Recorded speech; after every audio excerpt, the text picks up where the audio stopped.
I will tell you also make sure that your firewall is down. That was my big technical difficulty. And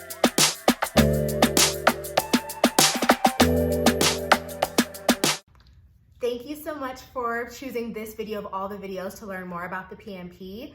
I'm going to be breaking down what I learned through the 2.5-month process that I studied for the exam, and even a year-long journey when I even originally decided to apply to take the exam. I'm here to tell you about the taking the exam from home process. So it's 2020. This is the first year that the Project Management Institute has allowed you to take the PMP from home. You could take the CAP-M from home previously, but because of the coronavirus, people being concerned about spreading the virus,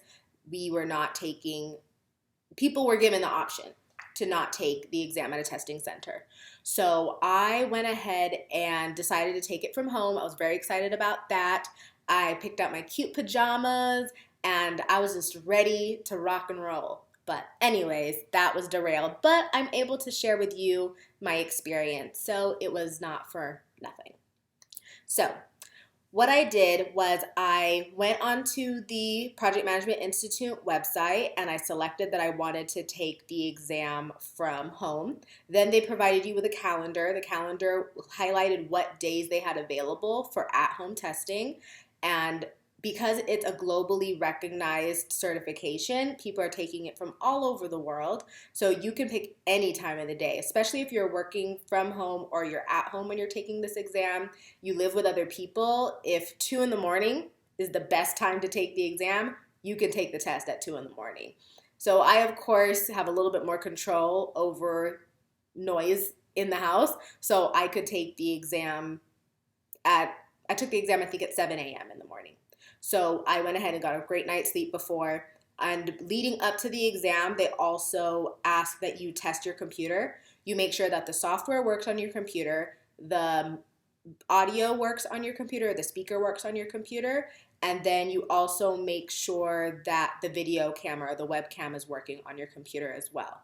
And so they want to make sure that all of that is good to go even before you take the exam, and then on top of that, the day that you sit down to take the exam as well. So they ask that you join and start logging on maybe 30 minutes before your exam time, just to make sure all those things are in order. I will tell you also make sure that your firewall is down. That was my big technical difficulty and why I had to take the test at a testing center, and I wasn't able to take it from home. So I was told to restart my computer, and you can't join the exam 15 minutes after the exam had already started, and I had already began answering questions. It was a whole thing. But anyways, just make sure that your firewall is also down, as well as all of the programs on your computer are closed. So for example, if you're using a Mac computer, the little navigation bar at the bottom, there'll be like a little dot underneath each one of your program icons. And if there's a dot under it, that means that that program needs to be closed. So the only program that you're allowed to have open, or the only app you're allowed to have open, is the Finder, which is just holds all of your files. And it helps you navigate between each one of your documents. That's the only one that's allowed to be open, because you download the software, you used it to open the software. So you need to make sure all of that is taken care of. And then on top of that, you're going to be sent a link to something that looks like an application on your phone. And you're going to have to take a photo of the front of your workstation or where you're going to be taking the exam. You take a picture of the side of where you're going to be taking the exam, and then you have to stand behind the computer or behind your desk and take a photo of what you're looking at.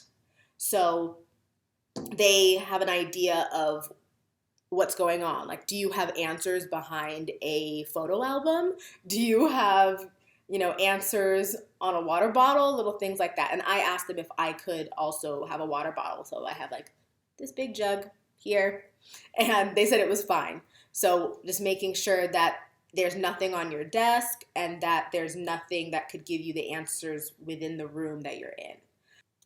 So once they've confirmed through the app that they have a photo of your surrounding area, then you start to take the exam. They'll go ahead and through the software program, you can receive like a little chat box that pops up, and that's the proctor who's watching you. So the first time the proctor was telling me that they couldn't see me, so they fixed something on their end and it was fine. Another time it popped up, told me that they couldn't see me, and then a third time it popped up like while I was taking the exam. I'm like, you guys are messing with my time because you only have 4 hours. Hold up.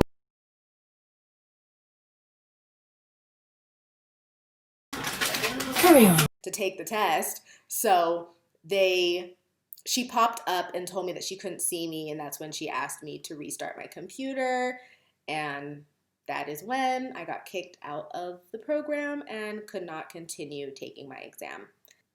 You will have access to a calculator through the software. It's like a TI 800 and something Texas Instrument calculator, and it could be used as a scientific calculator if you needed to, calculate future value or something like that. But I mean, future value was not on my exam, but I pretty much just used a regular calculator.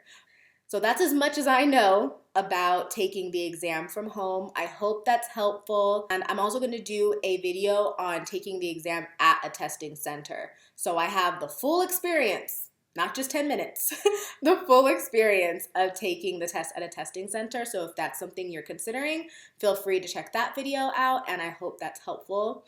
So once again, thank you so much for watching and for being a part of learning, doing, sharing on the journey to be worth knowing and not just well known.